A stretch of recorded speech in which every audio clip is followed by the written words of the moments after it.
on a number of issues relating to the SGR, affecting transporters, and other allied issues of development in Mombasa.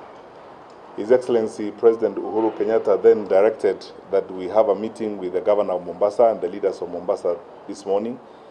And we have been in that meeting for a good part of this morning. I take this opportunity, first of all, to thank the Governor very sincerely for his leadership. I want to thank the honorable members of Parliament who have been with us. We have learned a lot from them. They have advised us on a number of issues. They came along with a huge group of stakeholders in the sectors in which we were having discussions. And we've had an opportunity to listen to each other, and we've come to useful conclusions that will soon be summarized by my colleague, our Cabinet Secretary for Transport, Infrastructure, Housing, and Public Works, the Honorable James Macharia. So as we get underway, first of all, I would like to invite the Governor of Mombasa to make some remarks before I invite my brother and colleague, C.S. Macharia, to conclude. Governor Joho. Thank you, Waziri, first of all, for having this wonderful meeting. I had earlier said in some other forum that we are now in the era of talking with each other, and more particularly when there is access. Certainly, we are sure we can exchange ideas, share information, and only for one purpose, for the interests of the ordinary mwananchi that we are serving.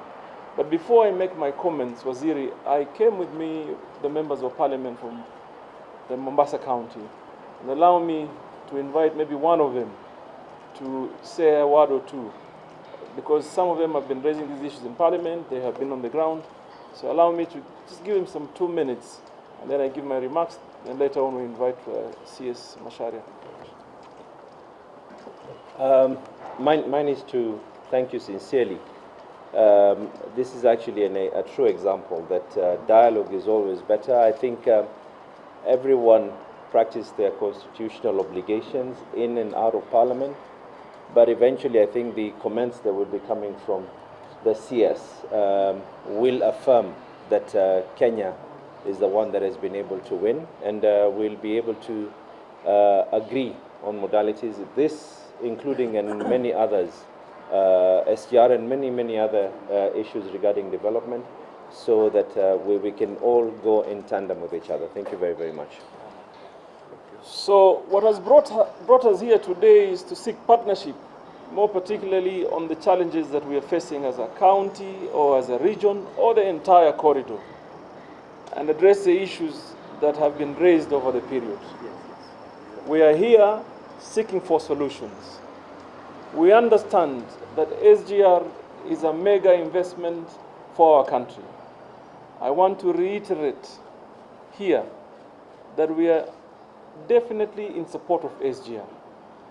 What we came to engage the national government about is how do we handle the transition? What mitigation measures should be put in place so that the residents, the business people, stakeholders can live side by side with SGR and even support it. So there are certain areas of interest that we've identified, and I want to be particular, and I want to thank both Matiang'i and Macharia for assuring us that the earlier pronouncement that made it compulsory for the movement of cargo through SGR has actually been lifted. What we ask of them to do for us is to ensure whatever is announced or pronounced made here in Nairobi is executed on the ground.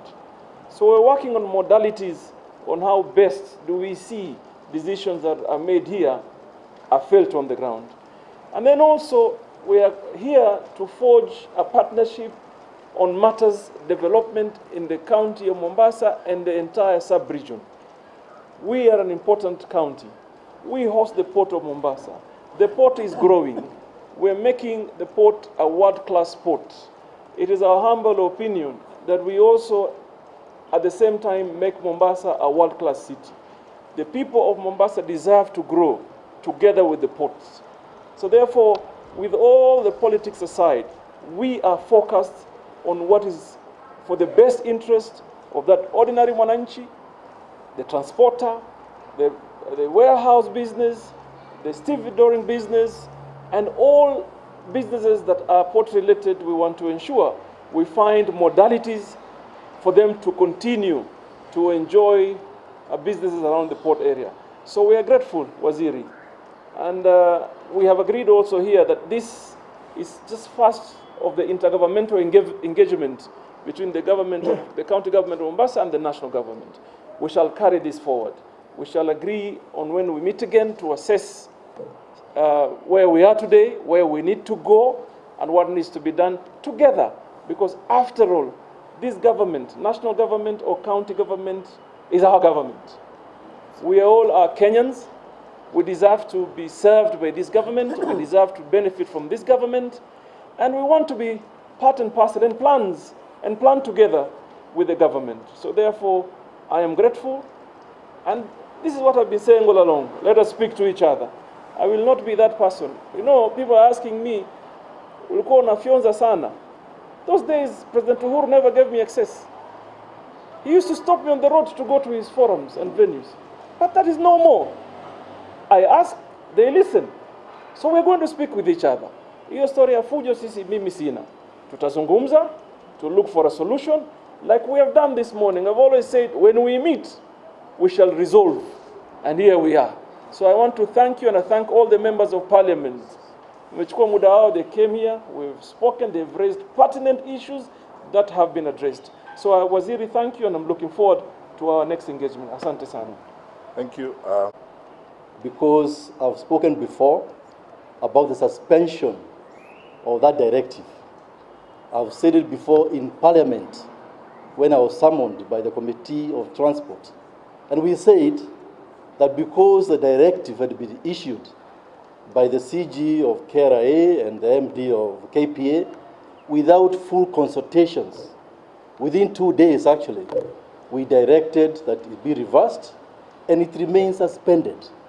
And so today I did affirm to the governor and the leaders from Mombasa that that is the position as of now, and nothing has changed. And because of that, we'd like to continue the collaboration of making sure that Mombasa Port grows like other world-class ports. We know very well that the genesis of our northern corridor is actually the port of Mombasa. And we have said many times that the port of Mombasa and the SGR cannot survive, independently. They are complementary of each other. They need each other. So when SGR is successful, when the port of Mombasa is efficient, we end up having double benefit. We are also very conscious of the fact that we are doing other things in Mombasa to support the general infrastructural development of the port of Mombasa. You are aware about the Gogudu bypass. You are aware about the other highways we are doing. You are aware about the airport. You are aware about more airlines flying into Mombasa. So we like to see a complete change, transformation of the port of Mombasa.